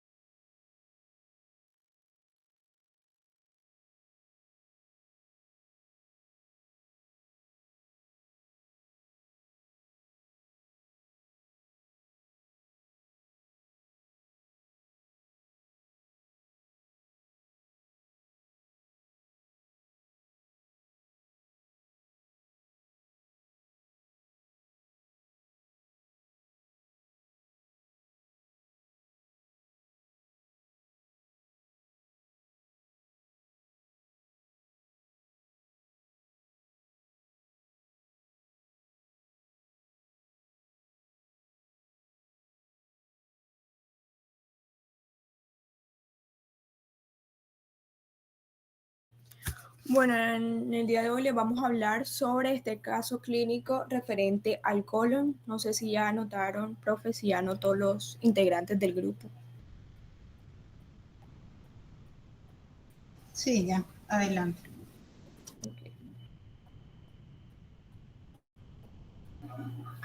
Bueno, hablándoles un poco sobre el caso clínico, se describe a una paciente femenina de 12 años de edad con síntomas de un mes de evolución. Estos incluyen fiebre, dolor abdominal, pérdida de peso, poliartralgias, que esta se refiere al dolor, el dolor en múltiples articulaciones, y también deposiciones sanguíneas. Se realizaron diferentes pruebas, como por ejemplo una endoscopia y colonoscopia, también una biopsia. Bueno, esos exámenes realizados los vamos a hablar, bueno, adelante. Y pues mencionados todos estos síntomas, se considera en primera instancia una enfermedad de Crohn, pero antes de entrar como tal a esta enfermedad, vamos a hablar sobre pues qué exámenes se realizaron para diagnosticar dicha enfermedad. ¿Pueden pasar, por favor, Mari? Bueno, los exámenes realizados fue el hemograma completo, electrolitos sanguíneos, que estos se hicieron con el fin de evaluar los niveles de diferentes parámetros como la hemoglobina, los leucocitos, las plaquetas, el sodio y la albúmina. Los resultados mostraron anemia severa con una hemoglobina de 7.3, cuando se tiene en cuenta que pues su valor normal son 12 gramos por decilitro. También encontramos una leucopenia leve con unos leucocitos de 3.900 milímetros cúbicos en sangre. También se tiene en cuenta o se detectó trombocitos, que este es el aumento anormal de las plaquetas. también se detectó hiponatremia con un valor de 129 milequivalentes por litro, teniendo en cuenta los rangos normales de 135 a 145. También se detectó una hipoalbuminemia con un 3.2 de miligramos por decilitro, teniendo en cuenta los rangos normales de 3.5 y 5.5 gramos por decilitro. Teniendo en cuenta también, pues mencionando que la albúmina es una proteína en la sangre, la cual ayuda a mantener los equilibrios de los líquidos, pero también transporta sustancias muy importantes como por ejemplo las hormonas y las vitaminas. Y estos exámenes, como la albúmina, pueden detectar pues los niveles anormales que pueden indicar ya sean problemas hepáticos, renales, inflamatorios o incluso nutricionales. También se realizaron pruebas inmunológicas, que estas incluyeron pues también el análisis en sangre para detectar la presencia de anticuerpos específicos contra enfermedades infecciosas, como por ejemplo dengue, el leptospirosis o hepatitis viral. Todo para descartar dichas enfermedades, las cuales pues estos exámenes no tuvieron ninguna alteración. También también se hizo el examen de hemocultivo, urocultivo y coprocultivo para detectar también bacterias patógenas dentro de sus heces, pues también, fue positivo para Escherichia coli. ¿Qué más? Bueno, también tenemos la endoscopia y colonoscopia y también la biopsia de mucosa gástrica. ¿Puedes pasar, Mari, por favor? Estas son las imágenes proporcionadas por el artículo. En la endoscopia y colonoscopia. En estos exámenes, pues, este examen se hace con el fin de visualizar el interior del tracto gastrointestinal, específicamente el estómago y el colon, en busca de, pues, lesiones o anomalías. Y los resultados mostraron unas erosiones planas en el ciego cubiertas con fibrina y alteraciones en la mucosa con inflamación y accesos crípticos. Pues estos están muy ligados a la enfermedad de Crohn. Sigue, Mari, porfa, pásalo. Y también se realizó una biopsia de mucosa gástrica. Esta prueba consiste en tomar pequeñas muestras de tejido del revestimiento del estómago para examinarlas bajo un microscopio. En este caso, los resultados de la biopsia mostraron cambios en el revestimiento del estómago, incluyendo la presencia de inflamación y la transformación de células del estómago en estas células intestinales. Esto sugiere también la presencia de la inflamación crónica del estómago y los cambios en los tejidos que pueden ser indicativos para una afección como enfermedad de Crohn. Y con estos exámenes, con todos estos realizados, pues sí se confirma que se trata de la enfermedad de Crohn. ¿Puedes pasar a la siguiente, por favor? Bueno, ahora pasando al diagnóstico, como dijo mi compañera, es la enfermedad de Crohn. Primero que todo debemos saber qué es o cómo se produce. Esta se produciría por una reacción inflamatoria que va desde la boca hasta el ano. Esta afectaría las 4 capas intestinales, las cuales serían la mucosa, la submucosa, la serosa y la muscular. Y tienen como diferencia de la colitis ulcerativa que esta solo afecta la mucosa y la submucosa.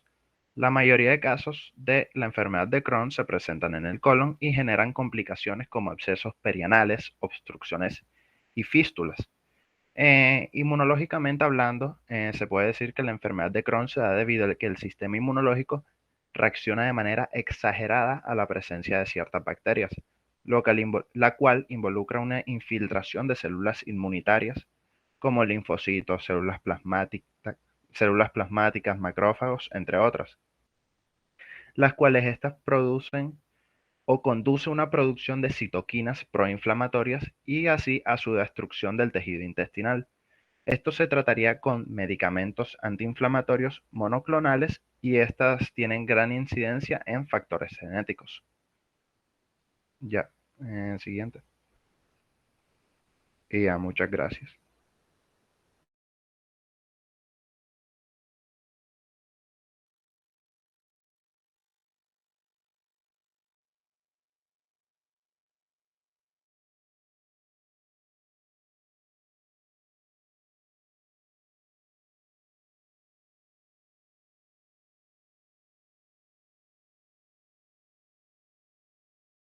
A ver, Aaron, ¿cómo este proceso inflamatorio intestinal puede alterar la digestión de mi paciente? El proceso de digestión no, el tránsito de la materia fecal de mi paciente, porque estos síntomas que genera este tipo de enfermedad puede disminuir la calidad de vida del paciente, hacer que el paciente obviamente tenga un trastorno a nivel del tracto digestivo.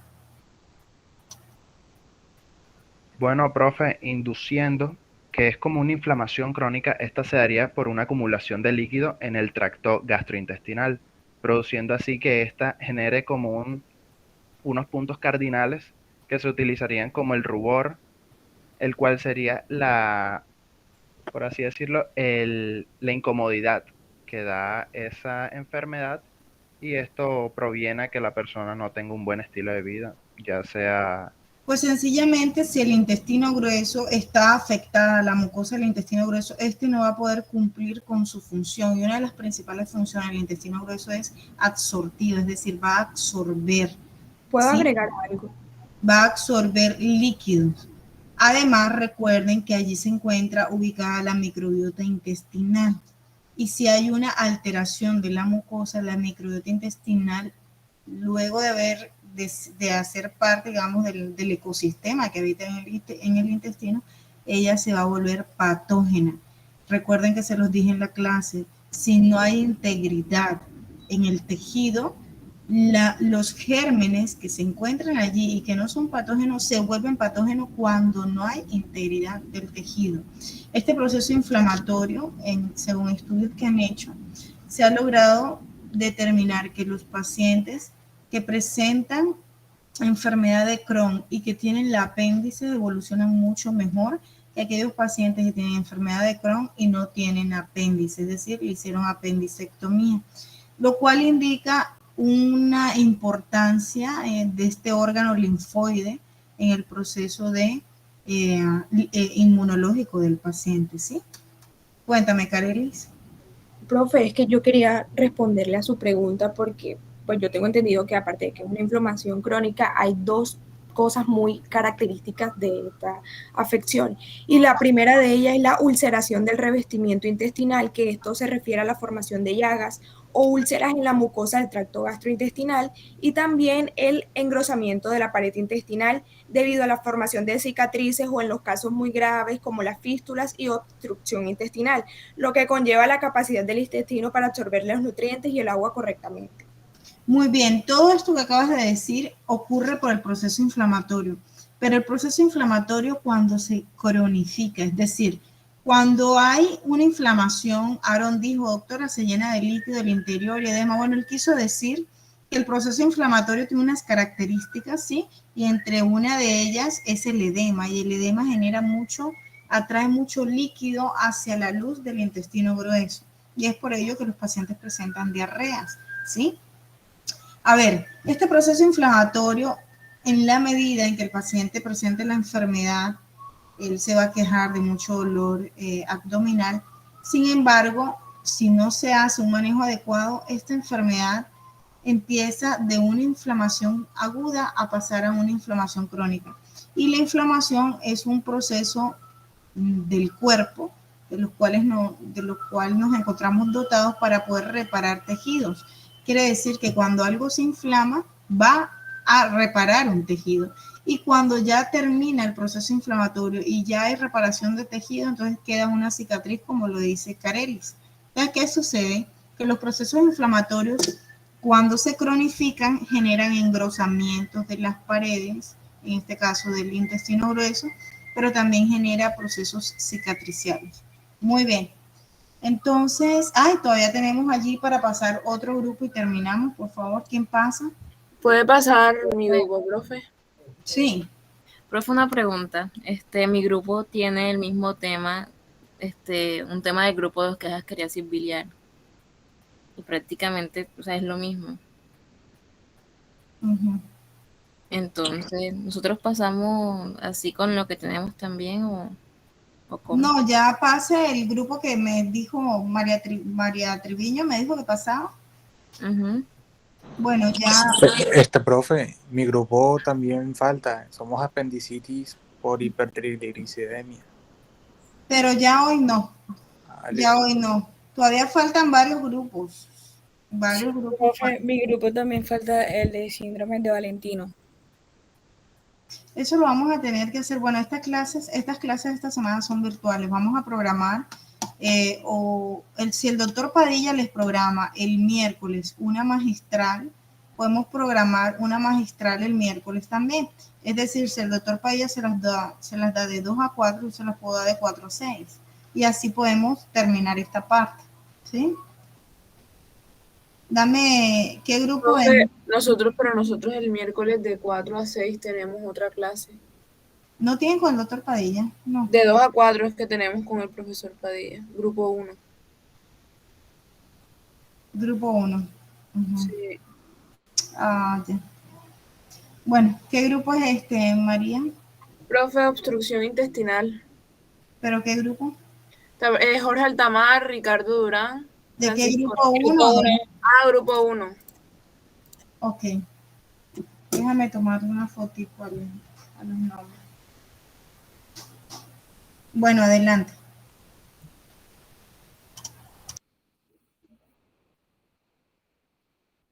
Sí.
Bueno, con respecto a la fisiopatología de este caso clínico, tenemos que en este caso presentado se involucra una obstrucción intestinal debido a una hernia en el espacio prevesical. Pues esta fisiopatología involucra la protrusión de una porción del intestino delgado a través de un defecto en la aponeurosis del músculo transverso y la fascia transversalis en el espacio prevesical. Pues esta protrusión puede causar una obstrucción intestinal por comprimir el intestino y así comprometer el flujo normal del contenido intestinal. Entonces, por medio de una laparotomía exploradora a este paciente, que más adelante explicaré la historia clínica del paciente, se pudo observar una necrosis del haz intestinal que indica un compromiso vascular significativo debido a esta protrusión que está existiendo. Básicamente, la hernia estrangulada se produce cuando el contenido herniado queda atrapado y se compromete el flujo sanguíneo del paciente, lo que puede llevar a una isquemia intestinal y una necrosis del tejido. Pues en este caso, como dije anteriormente, se observa una necrosis de un haz intestinal por medio de la laparotomía exploratoria. indicando así un compromiso vascular significativo. Este paciente se le hizo un tratamiento quirúrgico que consistió en la resección del segmento intestinal necrótico y la realización de una anastomosis laterolateral para restaurar la continuidad intestinal. Y pues además de esto se realizó una puesta a plano del fondo de saco para evitar futuras complicaciones. Este paciente tuvo un buen desarrollo, pues, por así decirlo, tuvo buenos resultados y pudo mejorar su condición. Era un varón de 72 años con antecedentes personales de hipertensión arterial en tratamiento médico que acudió a urgencias por dolor abdominal, vómitos y ausencia de deposición de 4 días de evolución asociado a fiebres de 38 grados, que pues a continuación se dirá qué quiere decir esto. Como prueba diagnóstica se le hizo una radiografía de abdomen donde se observó la dilatación de las asas del intestino delgado y los niveles hidroaéreos, y también se le hicieron una serie de exámenes de sangre, y lo que ayudó como tal al diagnóstico de la hernia fue, pues ya sabemos, la parotonía exploratoria, pero también la tomografía computarizada, que quiere decir TC abdominal, que mostró la dilatación de asas de intestino delgado en esta imagen.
Sí.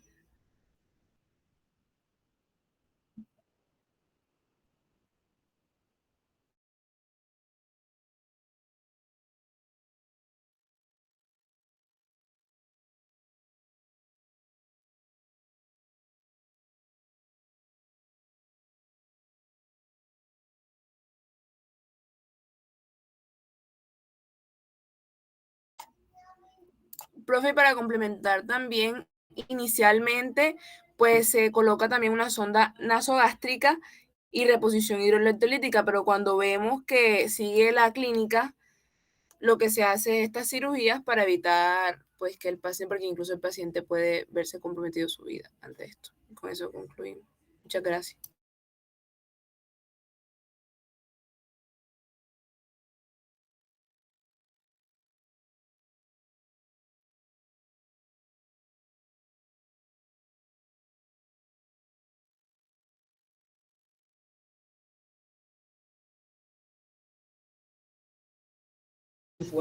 Bueno, muy bien. Bueno, en el caso de problemas de obstrucción intestinal, pues esto sí es un poco más frecuente esto es un abdomen quirúrgico, es decir, como lo dijo Luis Carlos al final en su intervención, estos pacientes son de cirugía, ¿sí? Estos pacientes que presentan obstrucción intestinal, hay diferentes tipos de obstrucción intestinal, ¿sí? En el caso de él tenía una isquemia, ¿verdad? Una isquemia en el intestino delgado, con una isquemia en el yeyuno. Creo que lo narraron en la historia clínica. Sí, bro. Y este tipo de obstrucción impide, pues, lo que hemos hablado en la clase, ¿no? El flujo unidireccional del alimento de la boca al ano. Obviamente también ocasiona un proceso inflamatorio, un proceso de abdomen agudo en donde el dolor es tan fuerte que el paciente empieza en cierta manera a tener resistencia de los músculos de la pared intestinal. Sin embargo, en el caso demuestran de que el paciente no tenía resistencia, no tenía abdomen en tabla ni nada. Sin embargo, hay un proceso inflamatorio que si no tenía la intervención adecuada en un proceso quirúrgico agudo, pues obviamente el paciente hubiera tenido una necrosis y eso lo hubiera conllevado a la muerte, ¿sí? La obstrucción intestinal también puede ser dada, en el caso de él fue por una isquemia, ¿cierto? Pero también puede ser dada, como les dije anteriormente, hablando del Ascaris lumbricoides, de una ascariasis intestinal, en donde el paciente hace pelotas enormes de Ascaris que le impiden también el tracto unidireccional del tubo digestivo, y eso ocasiona una obstrucción también. Otro tipo de obstrucción intestinal son los vólvulos, cuando se tuercen las asas intestinales. Pues yo creo que ese paciente también presentó esto, ¿no? Y empieza a presentar isquemia porque al torcerse, al girar sobre su propio eje, pierde entonces la irrigación sanguínea y termina necrosándose este tipo de tejidos. Hay adherencias que también, en cierta manera, cuando los pacientes se intervienen mucho a nivel abdominal, a nivel quirúrgico, ellos van a quedar con una secuela, y esa secuela se llama adherencias intestinales. Entonces los intestinos tienden, cuando hay muchos procedimientos quirúrgicos, ellos tienden a crear adherencias entre sí y adherencias con la pared abdominal. Estas adherencias también pueden ser causas de posibles obstrucciones intestinales, y pues obviamente aquí el afectado fue el intestino delgado, por lo tanto se va a ver afectado el proceso de digestión y absorción de nutrientes, además de que el paciente no te va a comer por el mismo dolor y el proceso inflamatorio que presenta. Es un proceso que tiene que ser erradicado o atendido en la urgencia, ¿sí? Y por el servicio de cirugía para poder solucionar este tipo de cosas. Lo que normalmente hacen en este tipo de patología es hacer recesión, ¿sí? Y terminan haciendo uniones del intestino con otra porción del intestino, o inclusive terminan haciéndolo con la pared abdominal. Bueno, muy bien, entonces vamos a continuar. Será el jueves que nos toca la clase. Si podemos hacer algo antes, estaremos avisando, ¿ok? María Fernanda, ¿tú grabaste la clase? Sí, ahora lo edito y lo paso. Ok, listo, perfecto. Bueno, ¿alguna pregunta? Todo claro, profe. Ok, bueno, que pasen buenas noches entonces. Hasta luego, hasta mañana. Igual, profe, hasta luego. Cuídese.